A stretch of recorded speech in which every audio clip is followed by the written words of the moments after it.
بسم اللہ الرحمن الرحیم۔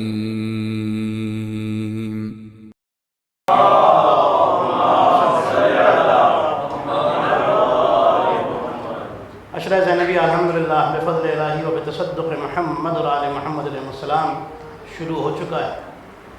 آج یہ اس کی پہلی مجلس ہے۔ یہ مجلسیں ہوتی اسی لیے ہیں تاکہ ہم خدا سے اور قریب ہو سکیں۔ ان مجلسوں سے ہمیں معرفت کا اور علم کا نور ملتا ہے۔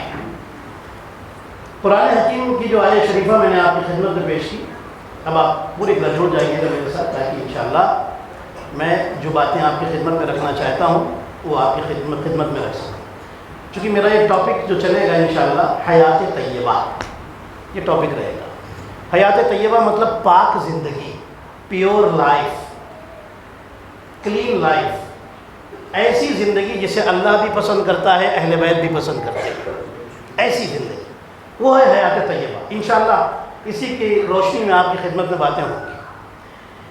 قرآن مجید میں پروردگار نے فرمایا کہ جو بھی اچھا کام کرے، مرد ہو یا عورت ہو، کوئی ڈسکریمنیشن اللہ کے یہاں نہیں ہے، مرد ہو یا عورت ہو، جو بھی اچھا کام کرے اور وہ مومن ہو، فَلَنُحْيِيَنَّهُ حَيَاتًا طَيِّبَةً، تو ہم اسے پاک زندگی عطا کرتے ہیں۔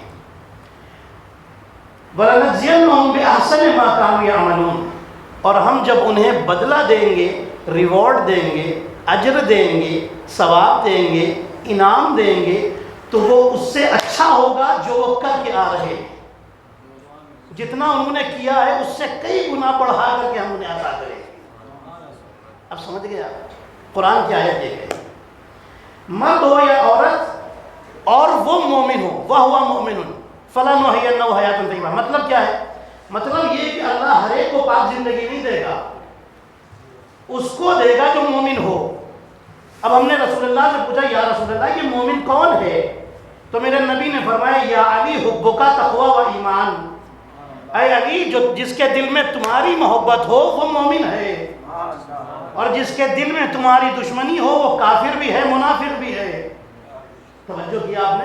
پتہ یہ چلا کہ جس کے اندر محبت علی ہو، اب یہاں سے بات شروع ہوگی کہ جس کے اندر محبت دل میں محبت علی ہو، چاہے وہ مرد ہو یا عورت، اچھا کام کرے گا تو اللہ اسے پاک زندگی، حیات طیبہ عطا کرے گا، کلین لائف عطا کرے گا، اور اس کو جنت میں پھر جگہ بھی ملے گی۔ اللہ اسی کو تو بدلا دے گا نا بھائی، کہ جو اہل بیت والا ہو، اہل بیت کو چھوڑ کر کے سب زیرو ہے، اہل بیت کے ساتھ سب کچھ ہے۔ توجہ رکھیے گا، یہ بات ذہن میں رہے آپ کی۔ بات جہاں مومن کی ہو نا، مومن کا مطلب ہوتا ہے 14 معصوموں سے محبت کرنے والا اور ان کے دشمن سے دور رہنے والا۔ ایسا نہیں کہ ظالم بھی رضی اللہ، مظلوم بھی رضی اللہ، یہ نہیں چلتا ہمارے مذہب میں۔ اسی لیے اللہ نے جب کلمہ شروع کرایا نا، اللہ اپنا بھی کلمہ پڑھاتا ہے نا، تو پہلے کہتا ہے کہ جو لوگ خدا کی جگہ آ کر کے بیٹھ کے خدا بن رہے ہیں، پہلے ان کو ڈینائی کرو، پھر کہو الا اللہ، لا الہ، لا الہ مطلب کوئی خدا نہیں ہے، الا اللہ بس وہ خدا ہے۔ اب سمجھ گیا؟ اللہ اپنا کلمہ بھی پڑھواتا ہے تو پہلے دوسروں کا انکار کرواتا ہے جو خدا کے دشمن ہیں، انہیں چھوڑو پھر اسے مانو، تب تم مسلمان کہے جاؤ گے۔ اور یہاں مومن بننے کے لیے دونوں ہاتھ میں انسان دونوں کشتیوں پہ پیر رکھ کے چلنا چاہتا ہے اور کہتا ہے کہ نہیں بھائی سب کو مانیں گے، دشمن کو بھی مانیں گے اور دوست کو بھی مانیں گے، ظالم کو بھی مانیں گے، مظلوم کو بھی مانیں، ہم کسی کو برا نہیں کہیں، ہم سب کو مانتے ہیں۔ نہیں، بالکل نہیں چلے گا، نہ اللہ قبول کرے گا، نہ اہل بیت، نہ رسول اللہ، کوئی قبول نہیں کرے گا ایسے ایمان۔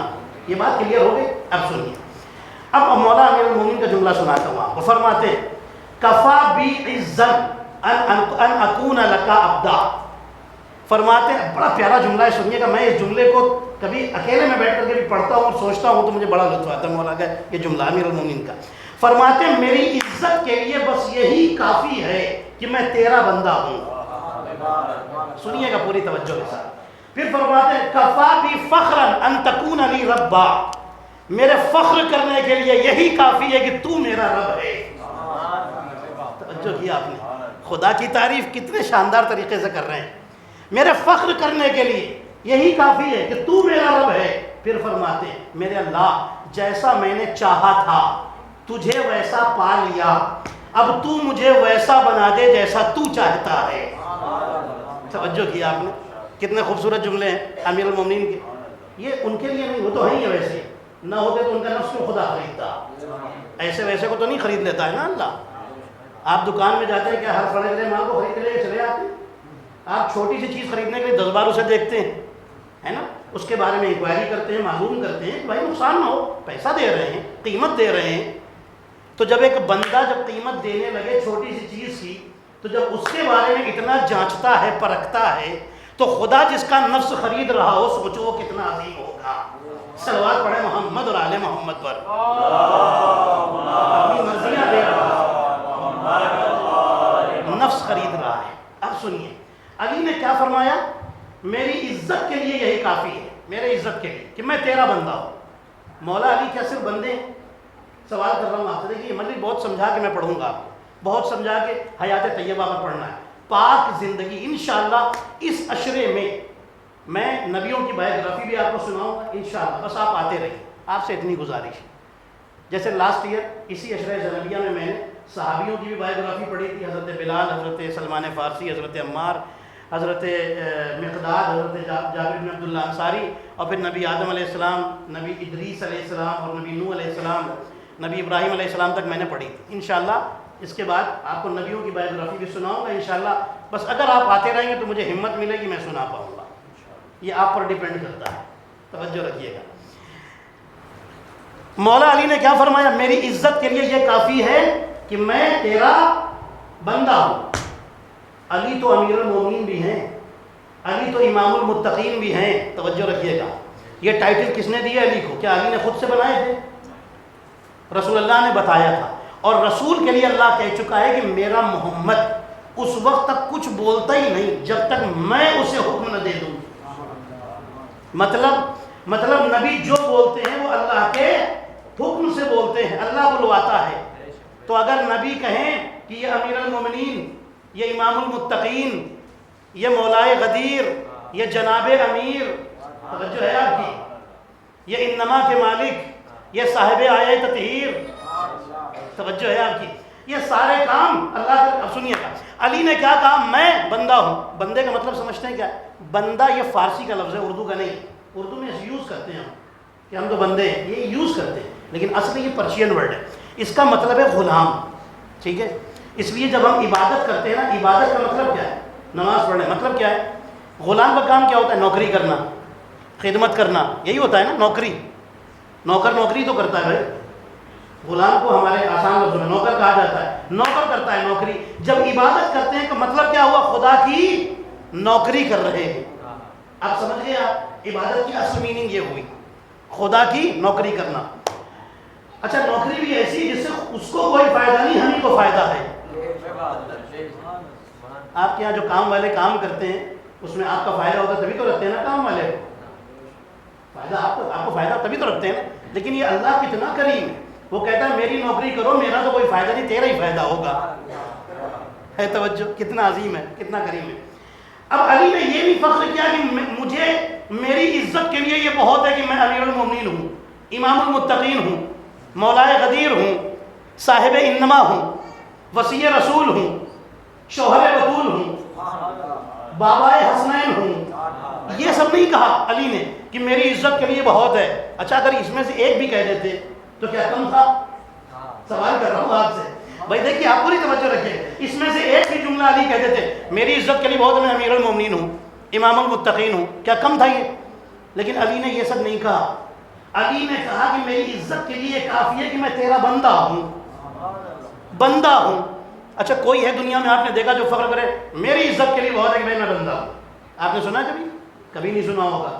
لیکن یہ میرے علی نے بتایا کہ تم اگر خود کو بندہ ہی سمجھ لو خدا کا تو یہ تمہاری بندگی کی معراج ہو جائے گی, تمہاری بندگی کی معراج ہو جائے گی. خدا تمہیں جتنا بڑا بنا دے لیکن تم خود کو بندہ ہی سمجھو. علی نے دنیا کو بتا دیا کہ دیکھو دیکھو میرا اللہ کتنا مجھ سے راضی ہے. میں کہہ رہا ہوں کہ کہ میں اس کا بندہ ہوں تو وہ کہہ رہا ہے میں تمہیں امیر المومنین بناؤں گا. علی نے کہا میں تیرا بندہ ہوں، اس نے کہا میں تجھے امام المتقین بناؤں گا. علی نے کہا میں تیرا بندہ ہوں، اللہ نے کہا میں تمہیں مولا قدیر بناؤں گا. یہ کہہ رہا میں بندہ ہوں، یہ کہہ رہا میں بندہ ہوں، بس ادھر سے وہ بناتا چلا جا رہا ہے. علی نے خود کو بندگی کے ذریعے پہچانوایا، میں بندہ ہوں. توجہ ہے آپ کی. اور یہ بندہ ہونا انسان اپنے لیے شرم سمجھتا ہے، میں تو بس بندہ ہوں بھائی اور کچھ نہیں. انسان بڑا ملٹی ملینر ہے، بلینر ہے، ٹھیک ہے، یا انسان بہت بڑا ڈاکٹر ہے، اب اس سے ایک فخر آ جاتا ہے میں تو ڈاکٹر ہوں، کبھی کہے گا نہیں بھائی میں تو بس بندہ ہوں، اللہ کبھی نہیں کہے گا. علی نے سب کچھ ہونے کے بعد بھی خود کو بندہ کہا. روایتوں میں جب رسول اللہ معراج پہ تشریف لے گئے تو وہاں پر ایک تخت لگا ہوا تھا، تخت کے اوپر 2 تاج رکھے ہوئے تھے، خوبصورت تاج. جبریل رسول اللہ کو لے کر کے گئے اور کہا یا رسول اللہ دیکھیے ایک تاج، بڑے خوبصورت تاج تھے، اس میں ہیرا لگا ہوا اور پتہ نہیں کیا کیا سب لگا ہوا، اس میں لکھا تھا یہ بادشاہی کا تاج ہے، اور دوسرے میں لکھا تھا یہ بندگی کا تاج ہے، عبد ہونے کا تاج ہے، بس بندہ ہونے کا. یا رسول اللہ اس میں سے جو چاہیے آپ اپنے سر پہ رکھ لیجیے. رسول نے بادشاہی کا چھوڑا بندگی کا اٹھا کے سر پہ رکھ لیا. توجہ ہے آپ کی. بندہ ہونا انہیں اتنا پسند ہے کہ کوئی بس یہ کہے کہ ہم اللہ کے بندے ہیں، اللہ کے بندے ہیں، اللہ پھر خود ہی اٹھا کر بلندی تک پہنچا دیتا ہے. انسان جھکے تو خدا کے سامنے، یہ خدا کے سامنے جھکنا ہی ایسا ہے. اسی لیے نماز میں کتنی پوزیشن ہوتی ہیں؟ نماز کیا ہے مومن کی؟ معراج. الصلاۃ معراج المومن، رسول اللہ کی حدیث ہے. میں بڑے آرام سے پڑھوں گا، کوئی چیخ چلا کے نہیں، بڑے آرام سے پڑھوں گا اجرا، آپ کا اسی طرح سنیے گا. ہاں ہر چیز کا ایک ماحول ہوتا ہے اور اس ماحول پہ وہ پڑھی جاتی ہے. جشن میں آپ صرف فضائل سنتے ہیں، اس میں تبلیغ بھی سنیں گے، فضائل بھی ہوں گے، میسیج سب کچھ ہوگا انشاءاللہ. الصلاۃ معراج المومن، پوری توجہ رکھیے گا، میں خاص باتیں آپ سے کر رہا ہوں. نماز مومن کی، روزہ معراج نہیں. اتنا پیسہ خرچہ کر کے حج کرنے کے لیے گئے، حج معراج نہیں ہے. معراج سمجھتے ہیں معراج کا مطلب کیا ہے؟ مومن کو بلندی کب ملتی ہے؟ جب وہ نماز میں ہوتا ہے. بلندی، معراج کا مطلب اونچائی، اللہ کی نظر میں اونچا بنتا ہے کب؟ جب وہ نماز میں ہوتا ہے. یہ رسول نے فرمایا، میں نہیں کہہ رہا ہوں. عبادتیں تو دوسری بھی ہیں، حج ہے، روزہ ہے، زکوٰۃ ہے، خمس ہے، سب کچھ ہے، لیکن یہ کام کرتے وقت اسے میرا بلندی نہیں ملتی. جب نماز میں ہوتا ہے تو اللہ اسے بلند کرتا ہے، بڑی عزت کی نگاہ سے دیکھتا ہے. اور اب اسی نماز کے لیے کہا گیا کہ پوری نماز میں جب انسان سجدے میں جاتا ہے تو یہ سجدہ خود نماز کی معراج ہے. نماز مومن کی معراج اور سجدہ نماز کی معراج. کیوں؟ اس لیے کہ سجدہ اکیلی ایسی چیز ہے کہ جہاں پر انسان اپنے جسم کے اس حصے کو زمین پر رکھتا ہے کہ جو انسان کے جسم میں سب سے اوپر ہے. سب سے اوپر کا حصہ باڈی کا کیا ہے؟ سر. آپ کے یہاں پر کوئی مار دے، آپ برا نہیں مانیں، پیٹھ پہ کوئی ایسے دوست آپ کا ایسے ہاتھ لگا دے، لیکن کوئی سر پہ ایسے مار دے دھیرے سے، بہت برا لگتا ہے. کیوں؟ جانتے ہیں یہ سر کی بے عزتی برداشت نہیں ہے. ہاں کوئی سر پہ کوئی دوست ہو یا کوئی بھی ہو ایسے ہی مار دے دھیرے سے، تو آپ بتائیے برداشت؟ بچہ ہے تو کوئی بات نہیں، لیکن کوئی بڑا ہو کبھی برداشت نہیں، اسے لگے گا بے عزتی ہو گئی میری. تو ساری عزت یہاں پر. اور اللہ نے کہا جس پہ تمہارا دماغ ہے، جہاں غرور ہوتا ہے اسی کو رکھو وہاں پر کہ جو سب سے نچلی جگہ ہے. اللہ اکبر. تم اسے وہاں رکھتے جاؤ گے، ہم تمہیں اٹھا کر بلندی تک پہنچاتے چلے جائیں گے. صلوات پڑھے محمد اور آل محمد پر. اور کیا اسی لیے سجدہ ہے.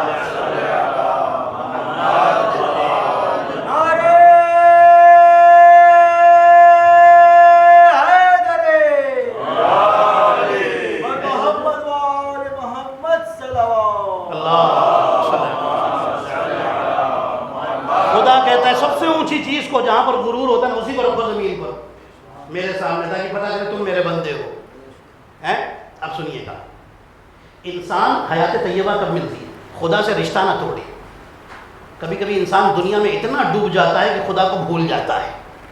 ایک بہت بڑے صوفی تھے، ان کے پاس ایک آدمی آیا، کہنے لگا آپ کو پتہ ہے میں نے ایک آدمی کو دیکھا ہے کہ اس کے پاس اتنا بڑا کمال ہے کہ وہ پانی پر چلتا ہے، پانی پر چلتا ہے. میں نے دیکھا وہ ہواؤں میں اڑتا ہے. کہنے لگے یہ کون سا کمال ہے بھائی؟ پانی پر تو ڈولفن مچھلی بھی دوڑتی ہے، یہ کون سا کمال ہے؟ کہا وہ ہواؤں میں اڑتا ہے، کہا تو اس میں تو مکھی بھی اڑتی ہے، یہ کون سا کمال ہے؟ کہا اچھا آپ ہی بتائیے کمال کیا ہے؟ کہنے لگے کمال یہ ہے کہ انسان انسانوں کے ساتھ رہے لیکن ایک سیکنڈ کے لیے بھی خدا کو بھولنے نہ پائے، سب کے ساتھ رہے لیکن ایک سیکنڈ کے لیے خدا اس کو بھولنے نہ پائے۔ یہی تو ہوتا ہے، خوشیوں میں خدا بھول گئے، شادیوں کے پروگرامز میں خدا کو خدا حافظ کہہ دیتے بھائی، ہوتا ہے کہ نہیں؟ خدا حافظ، ہم تو چلے اپنے کام پر، اپنے عیش و عشرت میں چلے، یہی ہوتا ہے نا، شادیوں میں بھول جاتے ہیں بہت سارے لوگ۔ نہیں، وہاں بھی خدا کو یاد رکھنا ہے، وہ کام نہیں کرنا ہے جو اللہ کو پسند نہیں ہے، وہی کام کرنا ہے جس سے خدا راضی ہوتا ہے۔ بہت سارے ایسے کام ہیں، گھومنے نکلے، کہیں ادھر ادھر نکلے، سال میں ایک مرتبہ گھومنے نکلے تھے، جو سامنے ملا سب اٹھا کے کھا لیا، نجس ہوا، پاک ہوا، حلال ہوا، حرام ہوا، ہر جگہ پہنچ گئے گھومنے کے لیے۔ نہیں بھائی، کمال یہ ہے کہ انسان جہاں بھی رہے زندگی میں ایک سیکنڈ کے لیے خدا کو بھولنے نہ پائے، خدا اس کے سامنے رہے، اللہ کو یاد رکھے۔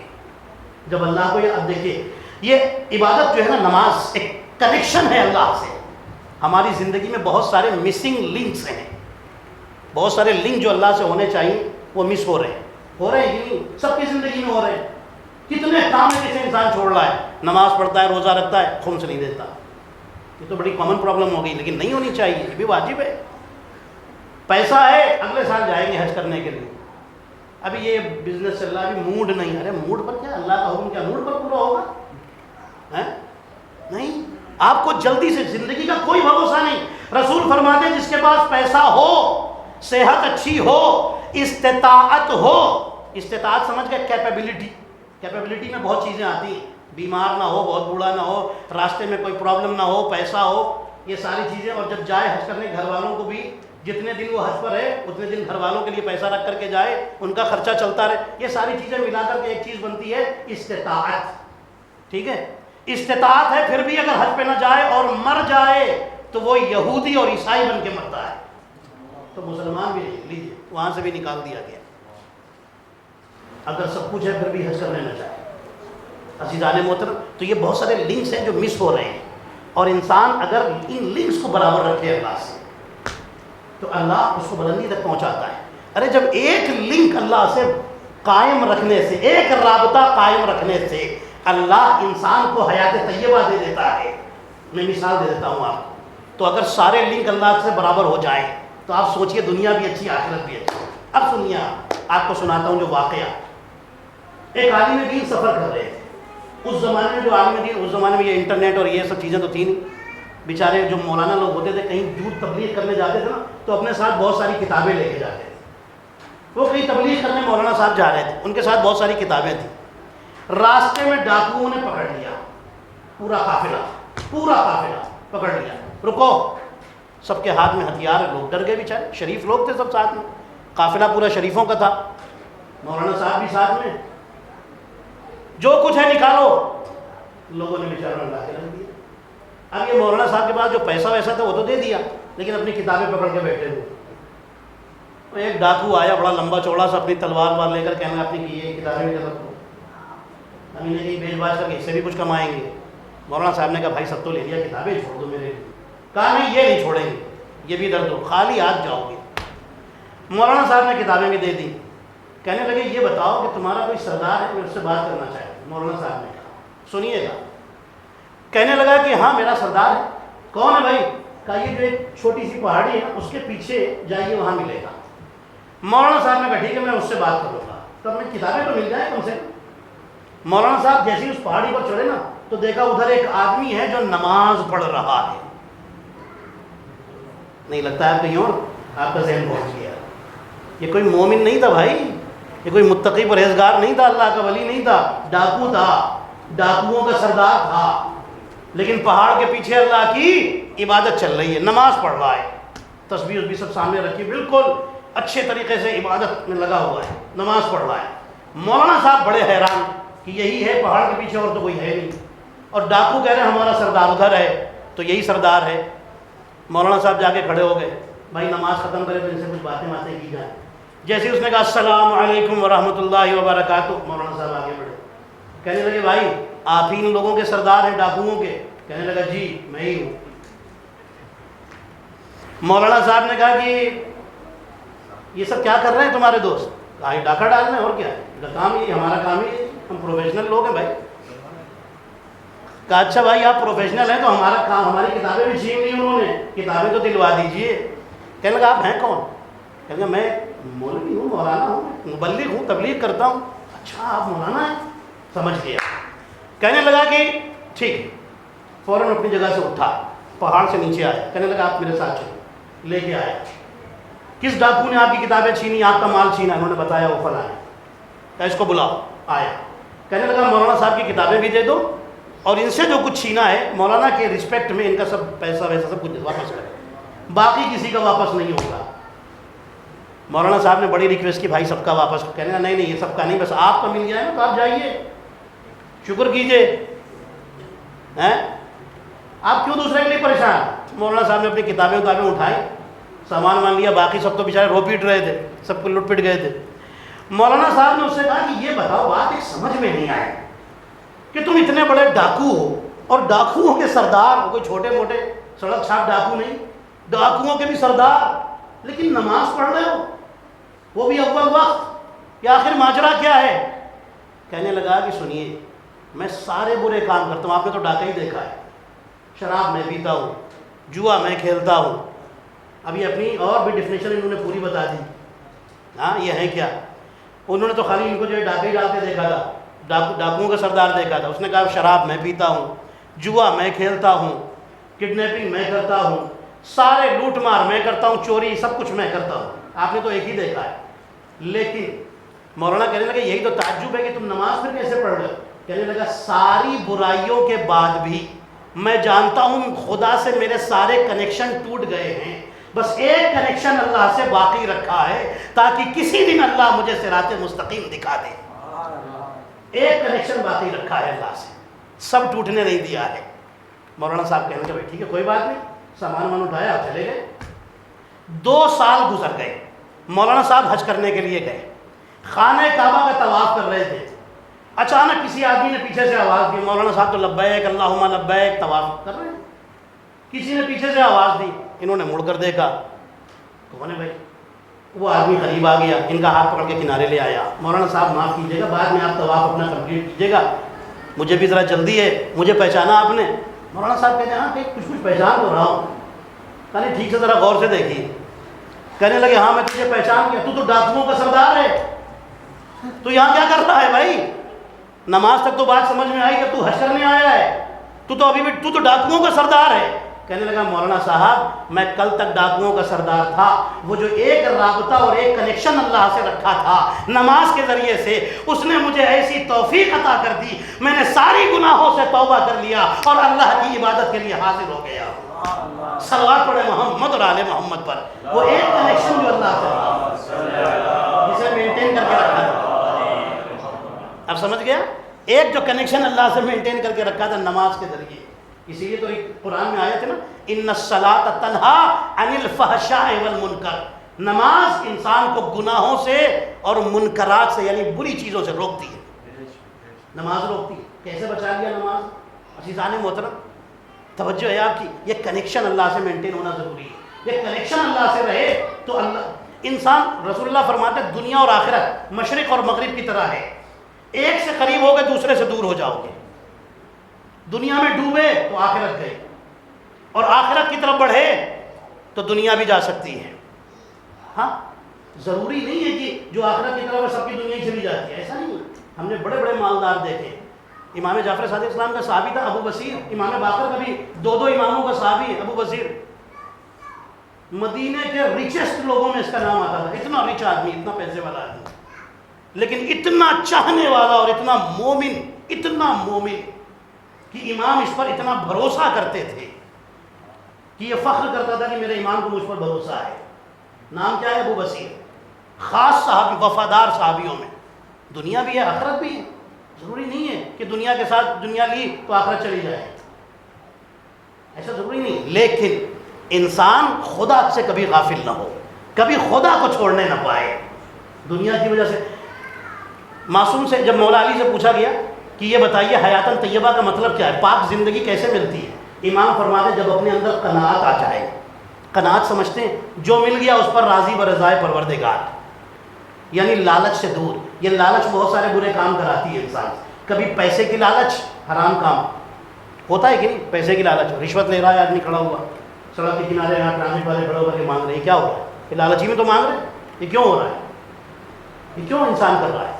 انسان دولت کے لیے کیا کیا گناہیں کر بیٹھتا ہے، جھوٹ بول رہا ہے، غیبت کر رہا ہے، فراڈ کر رہا ہے. یہ ساری چیزیں ہوتی کہ نہیں ہوتی ہیں؟ یہ لالچ کی وجہ سے تو ہو رہی ہے. امیر المومنین فرماتے ہیں تمہیں پاک زندگی چاہیے، قناعت اختیار کرو. بہت ساری اس کی میننگ ہے قناعت کی. عزیزان محترم، انہوں نے دنیا کو ٹھکرایا، دنیا ان کے پیچھے آ گئی. یہ اہل بیت وہ ہیں، وہ تو سنا ہے نا آپ نے واقعہ. میں آپ کو آج اور تھوڑا واضح کیے دیتا ہوں، بس 2 لفظوں میں، اور پھر میں ہم کے بیان پر آؤں گا. یہ مجلسیں مختصر ہوں گی لیکن آپ ضرور آئیے انشاءاللہ. امیر المومنین جنگ سے آ رہے ہیں، بڑا مال غنیمت ملا ہے، بڑا مال غنیمت. جنگ خیبر سے، جنگ خیبر میں سب سے زیادہ مال غنیمت علی کو ملا تھا، کیونکہ یہودیوں سے جنگ ہوئی تھی نا. یہودی تو مدینہ کے رچ لوگ تھے، پرانے پیسے والے تھے، ان سے جنگ ہوئی تھی. اور یہ لوگ ایک قلعے میں چلے گئے تو اس قلعے میں بڑی دولت تھی، اور جتنے سارے لوگوں کو ملی تھی نا اس سے کئی گنا زیادہ علی کو ملی تھی مال غنیمت، یعنی جو ملا کر دولت ملی تھی. لیکن جب علی گھر پہنچے ہیں نا تو علی کے ساتھ کچھ بھی نہیں تھا، کچھ بھی نہیں تھا. ایک یہ موقع، ایک اور موقع آپ کو سناتا ہوں. امیر المومنین کہیں سے تشریف لا رہے ہیں. امیر المومنین کے ساتھ کچھ روایتیں 100 اونٹ، 70 اونٹ، 3 اونٹ، 7 اونٹ، جتنے بھی تھے اونٹ تھے، اونٹوں پر مال لگا ہوا تھا، سب علی کی ملکیت تھی. آ رہے ہیں علی، راستے میں ایک فقیر آگے کھڑا ہو گیا، یا علی میں بھوکا ہوں، مجھے روٹی چاہیے. علی نے قمبر کی طرف دیکھا، قمبر روٹی دے دو. قمبر کہنے لگے مولا ایک روٹی سے چاہیے؟ ہاں ایک روٹی دے دو. کہا روٹی روٹیوں کے ساتھ رکھیے. علی فرماتے ساری روٹیاں دے دو. کیا سنا آپ نے؟ کہا مولا روٹیاں کپڑے کے تھیلے میں ہیں، فرماتے پورا تھیلا ہی اٹھا کے دے دو. کہا یا علی وہ تھیلا تو اونٹ پر ہے، فرماتے اونٹ اٹھا کے دے دو. یا علی، پھر علی فرماتے اونٹ اٹھا کر دے دو، پورا اونٹ ہی دے دو. کہنا مولا اونٹ تو اونٹ کی قطار میں ہے. نہیں کیا سنا دیدان محترم؟ اونٹ تو اونٹ کی قطار میں ہے. علی فرماتے ہیں اونٹ کی پوری قطار دے دو. جیسے ہی کہا اونٹ کی پوری قطار دے دو، قمبر نے رسی چھوڑی، دور جا کے کھڑے ہو گئے. مولا فرماتے کیا ہوا قمبر؟ کہا مولا ڈر لگ رہا ہے، سخاوت بڑے جوش میں ہے، جیسے ہمیشہ رہتی ہے، بڑے جوش میں ہے. ڈر لگ رہا ہے کہ ابھی تو پورے اونٹ دیے ہیں، کہیں مجھے بھی ساتھ میں نہ دے دے، اس لیے میں دور کھڑا ہو گیا. علی فرماتے ہیں اگر میں تجھے دے دیتا تو کون سی بڑی بات ہے، چلے جاتے. کیا جملہ کہا ہے قمبر نے، یہی تو مجھے سنانا تھا. علی فرماتے ہیں اگر میں دے دیتا تو چلے جاتے. قمبر کہتے ہیں مولا میں چلا تو جاتا لیکن میں یہ سوچ کے رک گیا کہ علی کو قمبر جیسے 1000 غلام مل سکتے ہیں لیکن قمبر کو علی جیسا مولا کہاں ملے گا.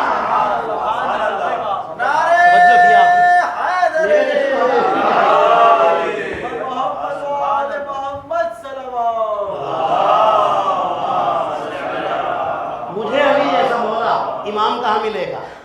اس لیے تو میں چھوڑ کے ہٹ گیا کہ آپ مجھے بھی اس کے حوالے نہ کرتے. توجہ کیا آپ نے؟ یہ ہیں وہ جو حیات طیبہ کے مالک ہیں. ایک دن رسول اللہ کے پاس کھانا آیا جنت سے. رسول اللہ کو جبریل نے کہا، جبریل آگے کہتے ہیں یا رسول اللہ آپ کے ساتھ یہ کھانا وہ کھائے گا کہ جسے اللہ اور آپ بہت پسند کرتے ہیں. جیسے ہی کہا رسول اللہ گھر میں بیٹھے ہوئے، رسول اللہ کی 2 بیویاں سن رہی تھیں یہ بات. اب ظاہر سی بات ہے وہ کان نہ لگا کہ بیوی کہا سن رہی تھی کان لگا کر کے.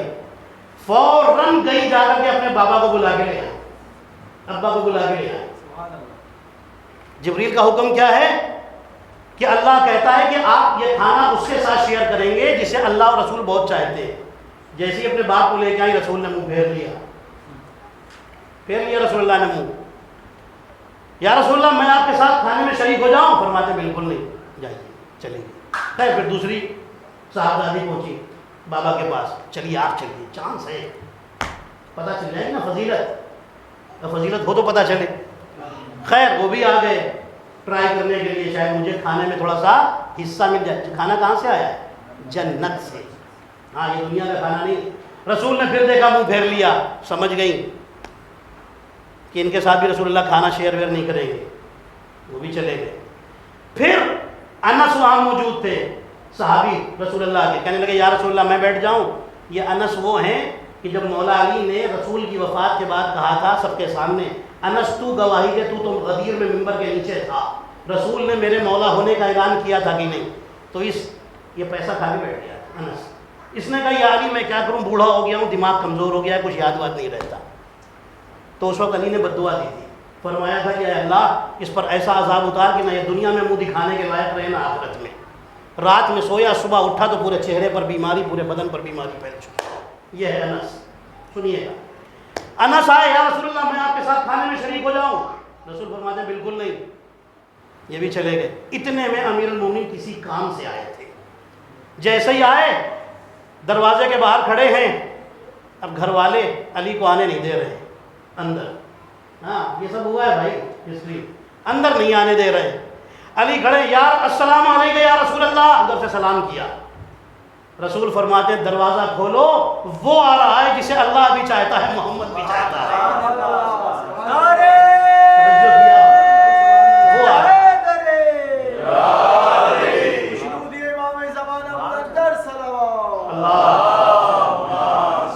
یہ ہے وہ حیات طیبہ کے مالک، ان کے پاس وہ زندگی ہے جسے اللہ بھی چاہتا ہے اور رسول بھی چاہتے ہیں۔ عزیزان محترم، رسول نے اپنے غذا میں، اپنے کھانے میں علی کو شریک کیوں شریک کیا بھائی؟ ان لوگوں کو کیوں نہیں کیا؟ رسول کہیں گے جنت کا کھانا ہے اور جنت ہے ہمارا گھر، گھر کا کھانا گھر والے ہی کھائیں گے، باہر والے کیوں کھائیں؟ توجہ ہے عزیزان محترم، یہ اہل بیت دنیا میں آئے تھے، اپنے لیے نہیں آئے تھے کہ وہ یہاں تک کے نمازیں پڑھیں تاکہ انہیں جنت مل جائے، وہ تو آئے ادھر سے، وہ خود جنت میں جانے کے لیے نہیں، وہ ہم کو لے جانے کے لیے آئے تھے، وہ ہم کو بتانے آئے تھے کہ حیات طیبہ کیا ہوتی ہے۔ ماشاءاللہ آپ نے بہت اچھا سنا، عشرہ زینبیہ ہے، جناب زینب کو آپ تعزیت پرسہ دینے کے لیے یہاں پر تشریف لائے۔ عزیزان محترم، پاک زندگی حسین نے بتایا کربلا کے میدان میں، پاک زندگی چاہیے تو دیکھو آج دنیا والے سوال کرتے ہیں کیا ابھی تک 313 نہیں ہوئے کہ امام کا ظہور ہو جائے؟ امام زمانہ کو ویسے صحابی چاہیے جیسے حسین کو ملے تھے، یاد رکھیے گا یہ بات، ہاں ویسے چاہیے جیسے حسین کو ملے تھے۔ جانتے ہیں امام حسین نے جب پوچھا حبیب ابن مظاہر سے، حبیب زندگی تمہاری نظر میں بہت پیاری ہے یا موت؟ کہا مولا موت۔ مولا فرماتے ہیں کہ یہ بتاؤ موت کتنی پیاری ہے؟ کہنے لگے مولا بس اتنا سمجھ لیجئے کہ اگر مجھے 100 بار زندگی ملے، 100 بار مارا جائے اور میرے بدن کو جلا کے راکھ کر دیا جائے اور پھر مجھے بنایا جائے، اس طرح 100 بار بھی کیا جائے تو میں ہر بار آپ ہی پر اپنی زندگی قربان کر دوں گا۔ کیا پیار ہے، ایسے چاہیے نا۔ سامنے موت کھڑی ہے دیکھ رہے، پھر بھی حسین کو چھوڑ کر جانے والے نہیں، مر جائیں گے، ٹکڑے ہو جائیں گے، سر کاٹ لیے جائیں گے، سب کچھ ہو سکتا ہے لیکن حسین کو نہیں چھوڑ سکتے۔ امام حسین اللہ اکبر اپنے صحابیوں سے پوچھتے تھے، ارے وہ تو بڑے تھے، 13 سال کے شہزادے قاسم سے پوچھ لیا تھا کیف الموت عندک، تمہارے نزدیک موت کیسی؟ تو کیا کہا تھا؟ الموت عندی احلم من العسل، میرے نزدیک موت شہد سے زیادہ میٹھی ہے۔ یہی تو کہا، آپ سنتے رہتے ہیں۔ اب میں جو آپ کو سنانا چاہتا یہ کربلا والے ہیں، یہ پاک زندگی حیات طیبہ کے مالک ہیں اور اپنی حیات طیبہ اللہ کی راہ میں قربان کر دی، اور اللہ کو چاہیے بھی تھی پاک زندگیاں۔ جب حسین چلے تھے نا مدینے سے، روایتوں میں لکھا 500 لوگ تھے، راستے میں سب چھوڑ کر کے جاتے رہے، ہاں بہت سارے چلے گئے، اور حسین بار بار کہتے تھے دیکھو ہم جہاں جا رہے ہیں نا وہاں موت ہے۔ اب اتنے ریفائن ہو کر کے جو بچے ہیں وہ کتنے بچے ہیں؟ 71 حسین کے ساتھی، حسین کو ملا کے 72 ہے نا۔ یہ جو بچے ہیں ان کے لیے حسین نے کہا نہ میرے نانا کو ایسے صحابی ملے، نہ میرے بابا کو، نہ میرے بھائی حسن کو ایسے صحابی ملے جو مجھے ملے۔ ان پر فخر کیا ہے حسین نے۔ ہم حسین کہہ کے حسین پر فخر کریں یہ چھوٹی بات ہے، حسین ہم پر فخر کریں یہ بڑی بات ہے کہ نہیں؟ اچھا یا ہم حسین ہی ہیں اس پر فخر کریں؟